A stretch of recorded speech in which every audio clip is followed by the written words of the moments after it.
Cette image, elle trompe pas. Elle dit tout. Ancelotti soulagé qui vient enlacer Valverde après le coup de sifflet final. Tout ça parce que Valverde ne sait que mettre des bangers.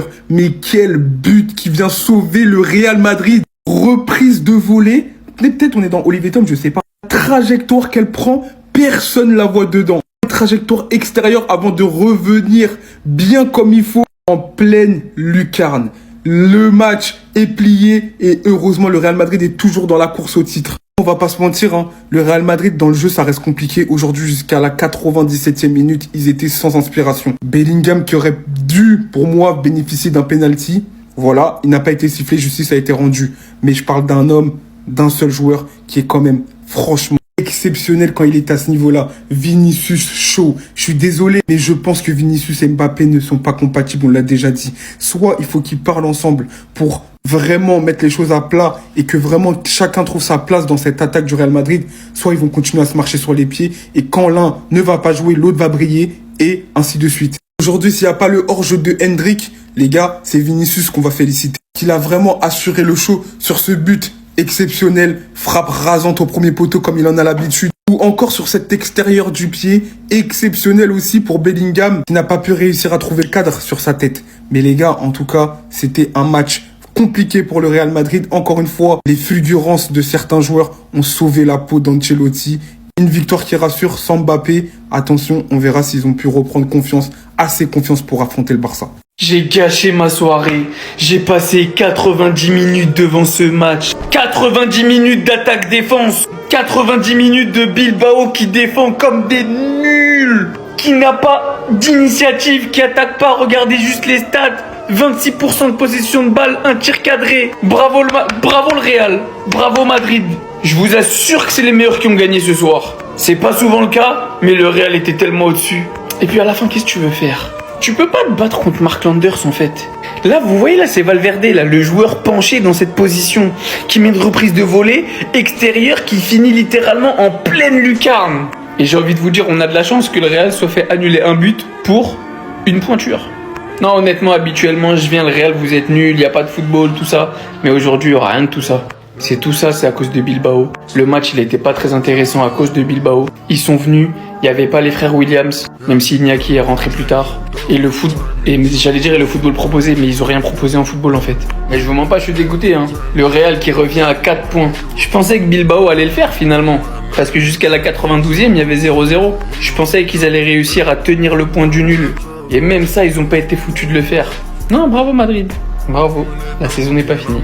Aujourd'hui, j'ai compris que Valverde, c'est un vrai flemmard. Il n'a juste pas envie d'être meilleur buteur de Liga. Et s'il le veut, il le fait. Comment vous m'expliquez que le gars il a cette facilité d'allumer les cages? Le but qu'il vient de marquer là aujourd'hui, les amis, à la 93e minute en plus de ça. Pour moi, ça vaut 3 buts. Parce que dans ce match-là, si le Real Madrid faisait un match nul ou perdait, c'était terminé la Liga. Il vient sauver le Real Madrid à la dernière minute, les amis, à la 93e minute. Il nous garde en vie, les amis, avec un bombasso comme il a l'habitude de le faire. Dites-vous que le gars, cette saison, il a 9 buts. Dans ces 9 buts-là, il n'y a pas un but où les gens n'ont pas attrapé leur tête comme ça. Pourquoi je vous ai toujours dit que ce gars-là, il a la phobie des vilains buts. Il est là que pour choquer. Je sais pas pourquoi, mais je sens que ce prochain classico là va être tendu. Que vu comment le Real Madrid s'accroche à cette Liga-là, les amis, on va pas rigoler avec le Barça le jour J. Ce qui est bien, c'est qu'eux aussi, de leur côté, ils galèrent. Donc là, on peut espérer un petit faux pas d'ici là. Sachant qu'hier, ils ont failli perdre, mais finalement, c'était fausse alerte. Cependant, faut pas oublier que le Real Madrid, on va jouer face à Retafe chez eux bientôt. Et Retafe, ça rigole pas, surtout là-bas. Par contre, malgré la victoire, on est tous d'accord pour dire que le match là n'était pas fameux, surtout la première mi-temps. La deuxième mi-temps s'est réveillé un peu. Il y a eu beaucoup de joueurs qui sont passés à côté de leur match. Heureusement que Valverde est là pour nous sauver. Chapeau à cet homme-là qui a été le seul offensif du côté du Real Madrid aujourd'hui. Il a été laissé tomber en première mi-temps. Et ça, on en reparle juste après. Je vois personne n'être content. Vinicius qui lui-même, après avoir marqué son but, le but de la délivrance jusqu'à que celui-ci se fasse annuler, n'a pas du tout souri. Vous savez pourquoi? Parce qu'il s'est rendu compte de tout. Il s'est rendu compte du niveau stratosphérique qu'il est obligé d'atteindre, du match XXL qu'il est obligé de sortir, dépassant toutes les limites du monde pour marquer ne serait-ce qu'un but. Il s'est rendu compte qu'on s'est fait éliminer de la Ligue des Champions mercredi et que pourtant, rien n'avait changé dans notre jeu. Et que pourtant, c'est encore lui-même qui, après 27 000 supporters, ont voté pour qu'il parte cette saison.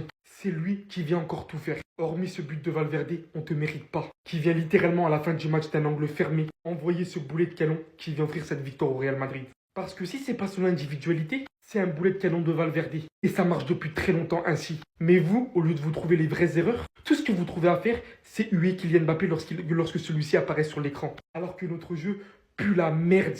Vous avez essayé de le mettre fautif alors qu'il n'a rien à voir dans l'histoire. Que Carlo Ancelotti a dû transformer Bellingham en l'un des meilleurs buteurs d'une édition pour que celui-ci vienne mettre des buts clutch en fin de rencontre. Que ce mec la saison dernière, de par son individualité, s'est hissé au niveau ballon d'or. On avait Toni Kroos derrière, mais vous, ce que vous pensiez, c'est qu'on jouait bien. Alors que dans le fond, on joue comme ça depuis la dernière saison. On pue la merde et personne ne doit être content, personne ne doit être fier de cette victoire de... J'ai honte de ce club, j'ai honte de ce supporter. Cette saison, j'en peux plus. J'ai rien dit encore. J'ai rien dit, vous savez déjà de quoi je vais parler. J'ai rien dit, vous avez déjà compris. J'ai rien dit, vous savez très bien que j'ai raison depuis le début. Écoutez attentivement ce que je vais dire. Le Real a gagné ce soir. Je suis pas en train de dire une seule seconde que le Real est meilleur sans Mbappé ou pire sans Mbappé. Là n'est pas la question. Parlons simplement factuellement, tactiquement, positionnement. Lorsqu'Mbappé n'est pas sur le terrain, lorsqu'Mbappé est sur le banc, est-ce que vous voyez la différence ? Est-ce que vous voyez à quel point Vinicius ressemble au Vinicius que vous avez connu pendant les dernières années au Real ? Oui, évidemment, on a tous vu le match ce soir. On a tous vu à quel point Vinicius prenait le jeu à son compte, à quel point il a pu déborder, à quel point il était libre, à quel point il a pu faire des différences sur son côté, repiquer dans l'axe, comme il avait l'habitude de le faire quand il prétendait au Ballon d'Or, quand il prétendait être l'un des meilleurs joueurs du monde. La seule différence, c'est qu'aujourd'hui, il y a un 9 au Real qui s'appelle Kylian Mbappé, qui est censé évoluer au poste de numéro 9, qui bien trop souvent décroche et qui bien trop souvent désaxe sur le côté gauche. Ce qui fait que Vinicius n'a plus la possibilité de jouer son football, ce qui fait que t'as pas un Vinicius à 100% et t'as pas un Mbappé à 100%. Je l'ai dit avant même qu'il arrive, c'est pas un 9, ça sera jamais un 9 pour moi. Ça veut pas dire qu'il sera un mauvais joueur, et encore moins qu'il se tâtera pas. Mais ces deux joueurs se disputent le même poste, et je vois pas de solution pour que ces deux joueurs puissent briller ensemble au Real. C'est pas de la haine, c'est pas de la jalousie, c'est pas parce que je suis barcelonais. Rendez-vous à l'évidence, soyez juste un minimum objectif, utilisez vos yeux, et vous comprendrez que quand Kylian est bon, Vinicius ne l'est pas. Quand Vinicius est bon, Kylian ne l'est pas, à part de rares exceptions. Et c'est ni la faute de l'un ni de l'autre. C'est juste dû à leur qualité, à leur position préférentielle, qui sont à la base deux joueurs qui aiment partir du côté gauche, tout simplement. Donc si je suis fou, je vous écoute en commentaire, mais venez avec des arguments. Pas mais c'est normal, c'est un Barcelonais, il connaît rien. Je vous écoute.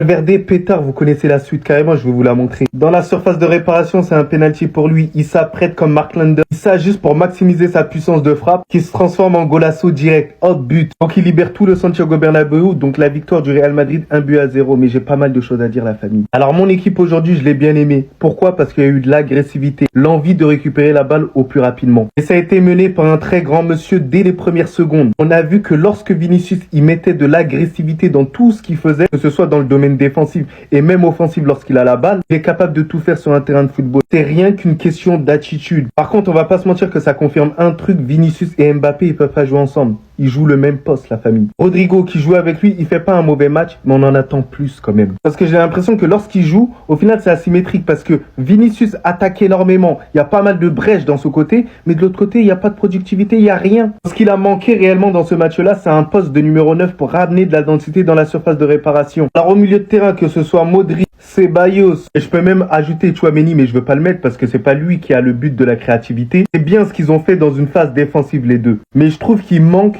cet aspect créatif pour faciliter encore plus les attaquants. C'est ça qui nous a manqué, c'est pour ça qu'on ne marque pas assez de buts. Parce que si vous regardez tout le match, on n'a pas beaucoup d'occasions, si ce n'est les exploits individuels de Vinicius. Et après, à ne pas oublier que par exemple Ceballos, il revient de blessure, donc allons tranquillement. On peut se poser la question de est-ce que Camavinga, le meilleur pour lui, c'est d'être latéral gauche ou pas. Moi, je pense que maintenant, il est temps qu'il se positionne en tant que latéral gauche parce que c'est vrai qu'il y aura pas mal de concurrence au milieu de terrain. Et surtout, on va pas se mentir qu'il peut nous dépanner de ouf à ce poste-là. Valverde, il y en a plein qui seront pas d'accord avec moi, mais moi, jusqu'à la fin de la saison, il est temps de le mettre à ce poste-là. L'année prochaine, on verra. C'est quelqu'un qui est stable défensivement et offensivement, il peut apporter sa pierre à l'édifice, comme on l'a vu aujourd'hui. Mais sinon, en vrai, c'est à toi. Montre combien, alhamdoulilah. Nous étions à 5 petites minutes de confirmer cette Liga et d'avoir une avance de 6 points. Mais cet homme en a décidé autrement. L'un des sauveurs du Real a décidé de se réveiller en fin de match en envoyant un boulet de canon à la 92e, une superbe reprise. Sachant que mentalement ce match devenait compliqué, Bilbao a fait que défendre. Vinicius a même inscrit un top but. Franchement les gars, l'action elle était magnifique. Mais Hendrik fait action de jeu, but refusé. Et j'étais persuadé qu'ils allaient s'en sortir avec le match nul. C'est-à-dire 6 points d'avance pour le Barça. Après honnêtement, en début de match, on s'attendait tous pas à grand chose quand on a vu à quel point Bilbao a fait détourner. Mais s'il y a bien une chose qui est sûre, c'est qu'on le ressent dans le jeu, cette compo est la meilleure pour le Real cette saison. Parce que même s'il y a eu qu'un but en fin de match, on a clairement vu que le Real jouait mieux contrairement à d'habitude. On a clairement vu que Vinicius était beaucoup plus à l'aise, beaucoup plus dangereux, beaucoup plus percutant et qu'il était intenable en 1 contre 1. Franchement les gars, moi je sais pas quoi vous dire, je suis dégoûté. Et tout ce qu'on va attendre c'est leur échec au prochain match contre Etafé, à l'extérieur. Ancelotti a eu chaud, mais moi ce qui m'intrigue encore plus c'est les choix qu'il aura à faire durant le Classico si Mbappé est disponible. Enfin bref, sinon vous les gars vous en pensez quoi? Ramène-nous sur ta partie, on s'ennuie.